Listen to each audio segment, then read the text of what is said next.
Daniel had always been curious about old places that no one cared about anymore. He was not a scientist or an explorer.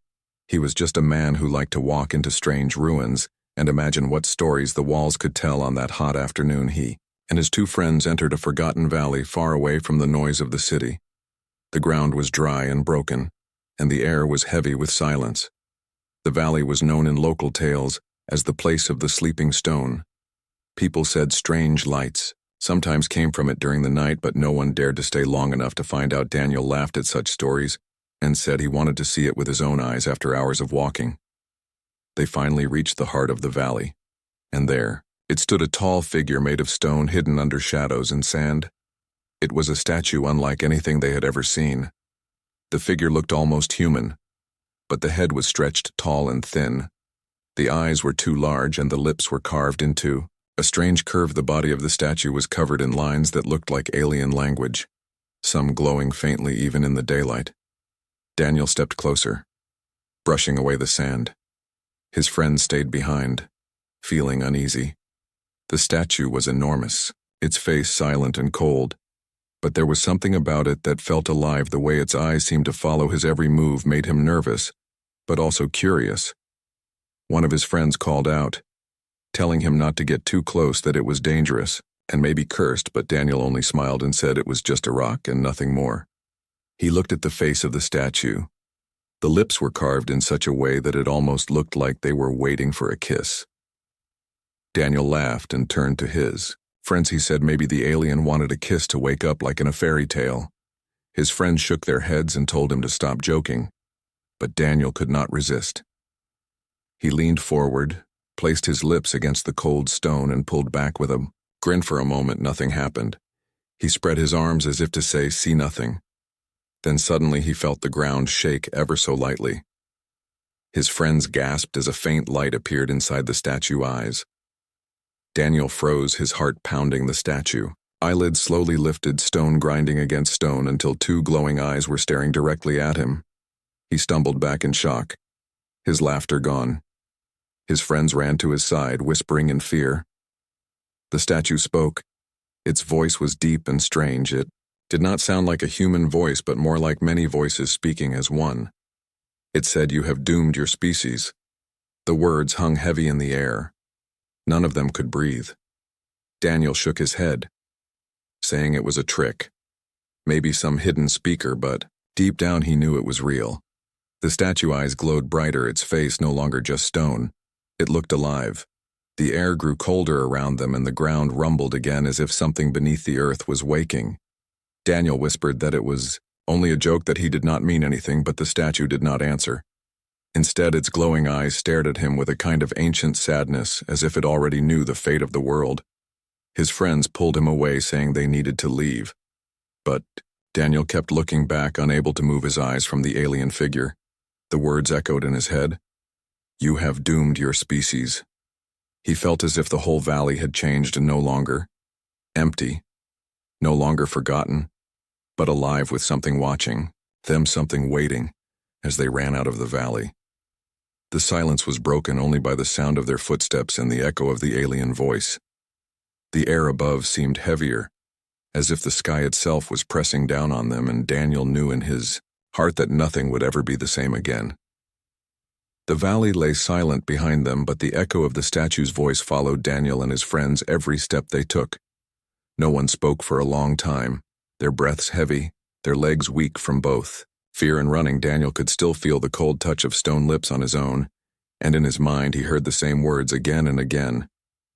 "You have doomed your species." His friend Mark was the first to break the silence, his voice shaking.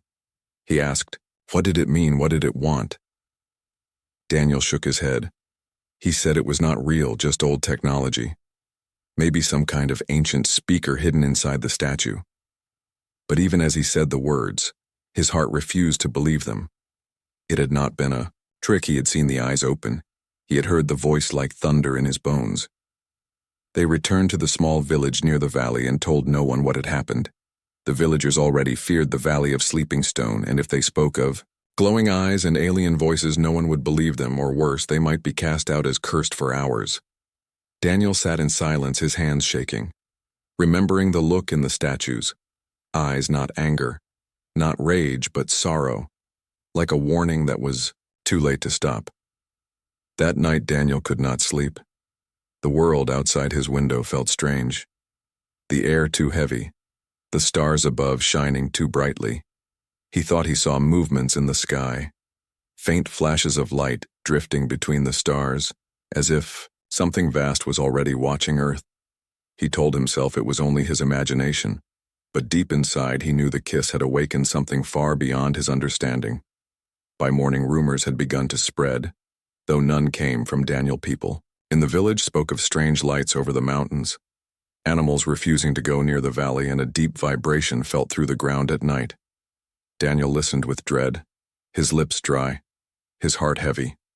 He wanted to tell them the truth, but he feared the words would only bring more panic. Mark insisted they leave the valley behind and never return. But Daniel was restless. The memory of the statue's voice haunted him. He needed to know more. He convinced his friends to go back one last time to prove to themselves it was only stone when they reached the valley again. The air felt colder, the shadows deeper. The statue stood in silence, yet its eyes now faintly glowed even in daylight. Daniel stepped closer, ignoring the fear inside. "Him," he whispered, asking, "What do you mean? What doom are you talking about?" For a moment there was nothing. Then the statue eyes brightened once more, and the voice returned, this time louder and clearer. "You have awakened the signal the destroyers will hear us." The ground trembled beneath their feet. The valley seemed alive with hidden power. Daniel fell back as fear gripped his chest. The statue continued its voice like many echoes across time. "The destroyers will come from the stars. Your act has called them, and they will not stop until your kind is gone." Mark's face turned pale. He shouted that they needed to run. They needed to warn someone. But who would believe them? Daniel stared at the statue, his hands shaking. He begged to know if there was any way to stop what he had begun. But the statue only said, "The signal cannot be undone." From the cliffs above, they could see the sky shift with strange shapes, black shadows moving like ships hidden among the clouds. The air crackled with an energy that felt alive. Daniel knew then that it was real. The joke had turned into a curse. The earth was no longer safe. They stumbled out of the valley, fear burning inside them in the village. More people now looked to the skies. Children pointed at lights that were not stars. Animals howled as if warning of a storm that no one could see. Daniel sat in the dirt, trembling, knowing deep in his heart that the world had already changed forever, and that he was the cause. Night came, and with it, the lights grew brighter, shapes drifting across the heavens like predators circling their prey. Daniel could not close his eyes. The voice of the statue whispered again in his memory, "You have doomed your species," and he wondered if he had just witnessed the beginning of the end of all humanity. The village did not sleep that night. People gathered in small groups whispering about the strange lights in the sky. Some claimed they saw shapes moving above the clouds. Others said the ground hummed like a drumbeat from deep below the earth. Daniel sat in silence, his eyes fixed on the horizon. He knew the truth, but fear kept his lips sealed. Mark paced back and forth, his voice sharp with panic. He said they had to leave. They had to go to the city and tell someone, but who would believe them? The story was too insane. A kiss to a statue, waking an alien curse. No one would accept it. They would laugh at them and call them mad. Yet Daniel remembered the eyes of the statue, the sorrow in its gaze, the words that felt older than the earth itself. "You have awakened the signal the destroyers will come." By morning, soldiers arrived in the valley. Helicopters circled above. Scientists unloaded strange equipment and machines. The government had heard the rumors and came to see for themselves. Daniel and his friends watched from the distance as men in suits surrounded the statue. They drilled into the ground, scanned the air, and placed sensors across the stone figure. The statue eyes remained dim, but Daniel could feel it. Waiting, watching, the scientists tried to speak to it. They used microphones, speakers, lasers, even machines that hummed in strange tones. Nothing answered, but as the sun set and shadows stretched long across the valley, the statue eyes opened again, glowing bright like twin suns. The voice rose deep and endless, saying again, The destroyers will hear you, the signal cannot be undone. Humanity must face what is coming. Panic swept through the soldiers. Some raised their weapons, but their commanders ordered them to stand. Down the scientists wrote notes, their faces pale and shaken. One of them asked the statue what the destroyers were. The valley grew still. Then the voice spoke once more. Destroyers are those who harvest life. They move from star to star. When the signal is sent, they arrive and nothing survives. Daniel felt his heart twist. He whispered that it was his fault that he had called them here. Mark grabbed his shoulder, telling him not to say a word. If the soldiers found out what he had done, they might kill him to silence the fear. But Daniel could not escape the guilt. He felt the weight of billions on his shoulders. The thought that one foolish kiss had set the end of humanity in motion. As darkness fell, the sky shifted again. Strange lights blinked like beacons in the distance, too precise to be stars. Helicopters tried to follow them, but the lights vanished and reappeared miles away, faster than any aircraft could move. People in the village pointed at the heavens, screaming that monsters were coming. Animals broke free from their cages, running into the forest as if trying to flee from an unseen predator. The scientists argued. Some claimed the statue was just advanced alien technology, sending a warning. Others believed it was a living relic, a messenger left behind by a long-dead civilization. Whatever it was, they all agreed on one truth. The signal was out, and something was answering it. That night, Daniel dreamed of vast ships moving across the stars, their shadows swallowing whole. Worlds he saw, towers crumble, oceans burn, and skies darken. He woke with sweat on his face, his heart racing, as if the dream was not fantasy but memory of what was to come. The next morning, the statue eyes were brighter than ever. The voice called across the valley, speaking not only to those nearby but echoing across every radio, every signal, every machine on Earth. It said, "The destroyers are near. The days of your kind are numbered. Prepare for the end." Cities across the world reported strange signals, strange lights, strange storms in the sky. Governments issued denials, but fear spread like wildfire. Daniel watched it all unfold, powerless, knowing deep down that the statue had told the truth, and that the world would never return to what it once was. The world trembled with fear as the message spread across every radio, every television, and every device. The statue voice was no longer trapped inside the valley. It had reached the entire planet, its warning now echoing in every human ear. The destroyers are near. The days of your kind are numbered. Prepare for the end. In the great cities, people panicked. Markets collapsed, streets filled with chaos. Some prayed to gods. Others screamed at the sky, demanding answers. Leaders of nations gathered in secret rooms, trying to decide if the message was a hoax or a real threat. But deep down, even the most powerful felt a shadow in their hearts, a cold weight that told them it was true. Daniel sat far away in the village, his hands trembling. He watched the chaos on a small screen. The news played images of glowing lights appearing above oceans and deserts, strange signals filling the air. Scientists admitted they could not explain it. Some said it was alien ships. Others said it was natural. But Daniel knew he had seen the truth in the eyes of the statue, and he could not escape the guilt. Mark tried to comfort him, but his own fear showed in his eyes. He told Daniel that the world had already been changing long before they kissed the statue. Maybe this was always meant to happen, but Daniel could not accept that he felt the weight of every scream, every tear, every terrified face, as if all humanity now stood on his shoulders. In the valley, soldiers still surrounded the statue, but now their weapons were pointed at the sky. The ground shook again, stronger than before. Cracks spread across the rocks, machines sparked and failed, radios screamed with static, and through the noise the statue spoke again. "The destroyers have heard the call. They are coming through the dark. The first wave will soon arrive." That night above the clouds, shapes appeared vast and silent. They were darker than the night sky, but outlined by the stars behind them like shadows of titans stretching across the heavens. They moved slowly at first, then faster, like hunters drawn to prey. People across the world pointed upward with fear.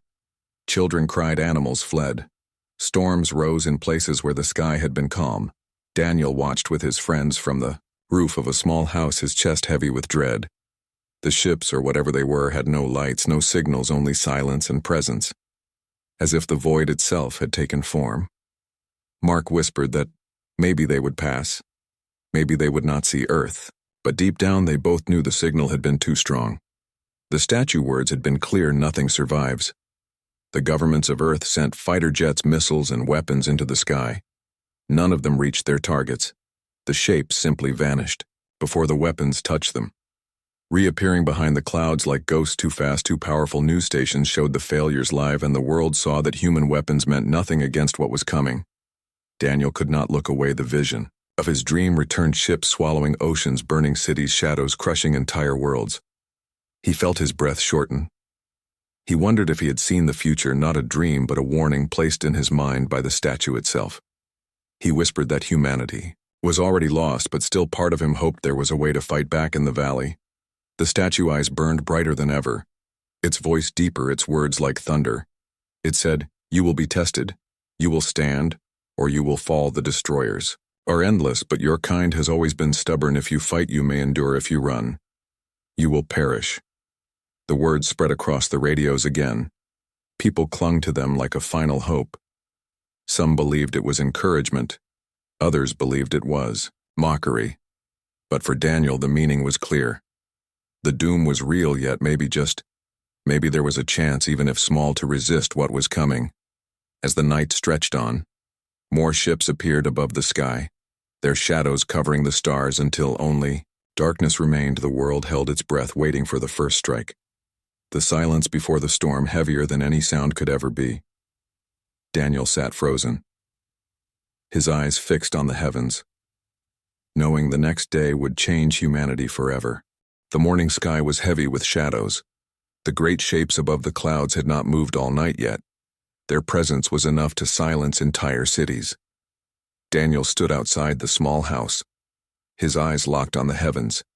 He felt like the world itself was holding its breath, waiting for the first blow, waiting for the destroyers to show their true power mark, and the others had not slept. They sat with radios, listening to broken signals from across the planet.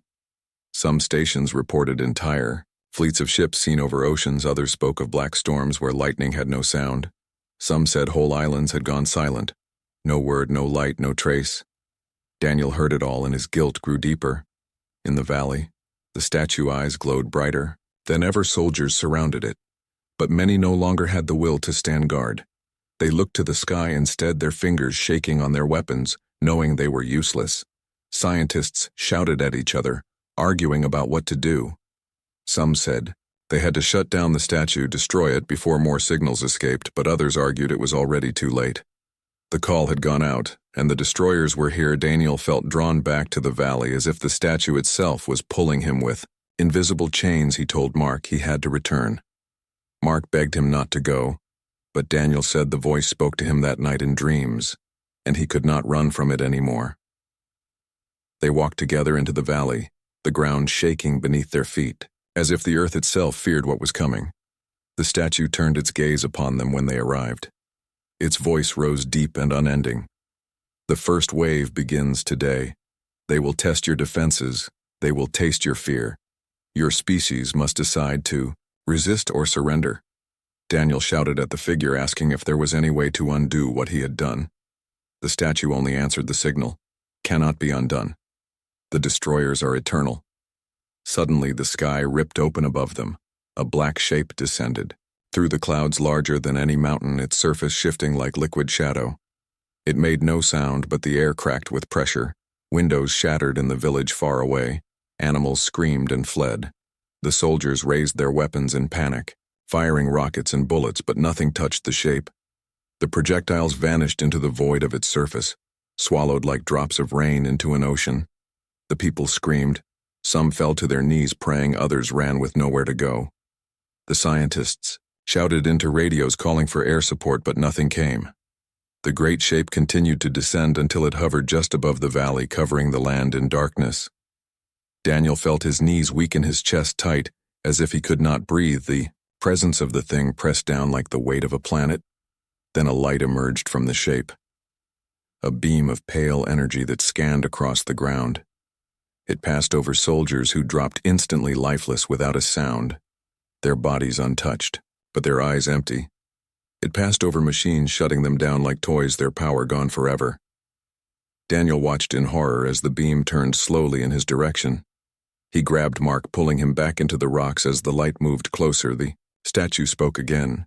Its voice filled with both sorrow and command. They measure you now, they seek weakness, they do not destroy all at once. They harvest slowly, they consume in waves until nothing remains. Daniel covered his ears, the words drilling into his mind, yet he knew they were true. This was only the beginning, the first test. The beam passed only a few feet away, before it withdrew back into the massive shape. The sky rumbled, as if the heavens themselves were groaning in pain. The shadow rose again, disappearing into the clouds, leaving only silence behind, but that silence was worse than any sound. It was the silence of a predator circling before the final strike. Daniel lay on the ground, shaking his heart, pounding his mind, screaming. He turned to Mark, whispering that they had no hope. Mark gripped his shoulder and said maybe there was still a way to fight. Maybe the statue words about human stubbornness meant something more. Daniel wanted to believe, but the memory of the soldiers, falling lifeless in the light, haunted him. He could not see how humanity could stand against such power. As the sun set, the world entered its darkest night. The destroyers had arrived. They had tested the earth and found it weak. Daniel knew deep inside that the real storm was still to come, and he feared that when it came there would be no escape. The world had changed in only a few days. Fear was everywhere. Cities were silent, streets empty, the sky always heavy with the shapes of the destroyers, moving above like shadows of endless night. Daniel watched the news in silence. Images of great ships hovering above oceans, forests, deserts, entire continents. No place was safe, and no weapon of man had touched them. Leaders of nations spoke on screens, their voices cracked with fear. Some said humanity must surrender. Some said fight until the last breath, but no one truly knew what the destroyers wanted. Their beams scanned the world, leaving death and silence in their wake. Whole towns were emptied, not destroyed, but harvested like fields, stripped clean of life and left hollow. Daniel returned again and again to the valley, drawn to the statue, as if it was the only thing that could explain the madness. The soldiers were gone, now their weapons abandoned. The scientists too had fled. Leaving machines broken and silent, only the statue remained, its eyes glowing brighter than ever, as if it had become the very heart of the storm one evening as the sky burned red with the setting sun. Daniel stood before it trembling. He shouted at the figure, begging it to tell him why. Why his kiss had awakened such horror. Why the fate of billions had been sealed by a foolish joke. The statue gaze followed him, its voice deep and endless. Your kind was. Always watch, the signal was only the key. The destroyers were waiting, your act unlocked the path, and now they come. Daniel fell to his knees, tears burning his eyes. He whispered that he never meant to bring death. He never meant to doom his world. The statue voice softened, yet it still carried the weight of eternity. Meaning is nothing, only action. The call has gone, and the destroyers cannot be turned away. But choice remains, you can fight or you can fade. That night, Daniel dreamed again, the same visions of burning oceans and falling towers. But this time he saw something more. He saw humans standing together, fighting against the endless dark. He saw fire and courage. He saw a spark that would not die. He woke gasping with a strange feeling that maybe the statue had shown him not only doom but also hope. The next day he gathered Mark and others from the village. They spread word across radios and broken networks, telling people what the statue had said, that the destroyers were endless. But human stubbornness was the only weapon that might endure at first. Many laughed or wept or ignored them. But slowly voices began to rise across the world, not of surrender but of defiance. Planes took to the skies again, not to fight directly but to learn to watch, to understand the movements of the destroyers. Scientists returned to their labs searching for weaknesses. Armies began to work together for the first time in history. No borders, no nations, only humanity against the darkness. Daniel saw all of this, and for the first time since the kiss he felt a spark of strength inside him. But the destroyers were not idle. Their ships grew in number, their shadows darker, their beams more frequent. Entire regions fell silent. The harvest was spreading like a storm that no wall could stop. Daniel stood once more before the statue and asked if they even had a chance. The statue replied, "Chance is the nature of your kind. You are fragile, yet you endure. The destroyers have crushed many, but none have fought as you will fight. The words echoed inside him like fire. He knew the statue had spoken the truth. Maybe humanity would fall. Maybe they would vanish like so many others before. But they would not go quietly. They would not surrender. They would fight until the very last breath, and maybe, just maybe, that stubborn spark would be enough. The night sky filled again with shapes vast and endless, the destroyers ready for their final wave. Daniel looked up, his fear still heavy. But now, joined by something else resolve, he whispered to himself that he had started this, but humanity would finish it one way or another. Above him the heavens roared. The battle for the future of mankind was about to begin, and the outcome would decide not only the fate of Earth but the memory of humanity across the stars.